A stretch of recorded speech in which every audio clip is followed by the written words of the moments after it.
கனா serial நாளைக்கான எபிசோட்கான ஒரு சூப்பரான ப்ரோமோ ரிவ்யூ தான் பார்க்க போகிறோம். அதுக்கு முன்னாடி என்னுடைய சேனலை நீங்கள் சப்ஸ்கிரைப் பண்ணலைன்னா மறக்காமல் சப்ஸ்கிரைப் பண்ணிக்கோங்க.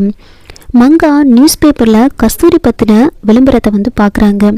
அதில் வீட்டுக்கு வா கஸ்தூரி அப்படின்னு போட்டு கஸ்தூரியோட ஃபோட்டோவை போட்டு இவங்களை கண்டுபிடிச்சி சொல்கிறவங்களுக்கு 1 கோடி அப்படின்னு வந்து விளம்பரத்தை கொடுத்துருப்பாங்க. இதை பார்த்த உடனே மங்கா ஷாக் ஆகுறாங்க.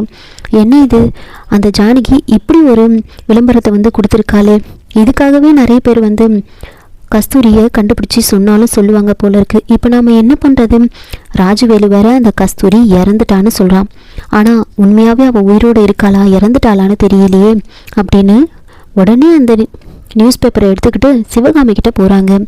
இன்னொரு பக்கம் ஜானகி சந்திரசேகர்கிட்ட, சந்திரா, நம்ம கஸ்தூரி வந்து கிடைச்சிருவாள்ல, இந்த விளம்பரத்தை பார்த்து யாராவது கஸ்தூரியை பற்றின தகவல் கொடுக்கறதுக்கு வாய்ப்பு இருக்குல்ல அப்படின்னு கேட்க, சந்திரா வேற ஒரு விஷயத்தை வந்து யோசிச்சுட்டு இருக்காங்க. அன்பரசிக்கு அவர் தான் தன்னோட அப்பான்னு தெரியும் அப்படின்ற விஷயம் வந்து சந்திரசேகருக்கு வந்து தெரிய வருது. அந்த விஷயத்தை பற்றி யோசிச்சுட்டு இருக்காங்க. ஏன் குட்டிமாக்கு விஷயம் தெரிஞ்சோம் நம்மக்கிட்ட அதை காட்டிக்கல?